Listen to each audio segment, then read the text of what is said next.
توصى عليه الرسول عليه الصلاه والسلام. ها السيدر، ملي كتزيد السيدر كتخلط هذا الشيء كامل. كيولي اللي ميلونج. شعرها ناشف كدير زيت الكوك، تقدر تخلطو بهذا ناشف لا والو، ما تخلط معاه لا والو، ديرها مع معدني صافي، تخليه كيغلي وديرو شعرها 3 السوايع وتغسلو. دونك طريقه استعمال جد بسيطه، كتخلي ريحه زوينه في الشعر،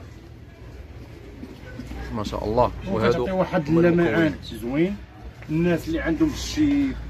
ذكرني اخويا الشاروخان بالاسم ديال هذه الوصفه هذه. هذا خاصيته المشاط الخليجي. المشاط الخليجي. دونك اللي بغات وصفه المشاط الخليجي غادي تجي عند خويا الشاروخان، قيصريه السباته غنيه عن التعريف. هذاك الشيء راه قدامكم ما شاء الله، هذاك الشيء بيو 100%. ومرحبا بالجميع. تحيه لك خويا الشاروخان. مرحبا، كنطحنوا قدامك. الله يعطيك الخير اخويا الشاروخان. الله يحفظك. تحياتي.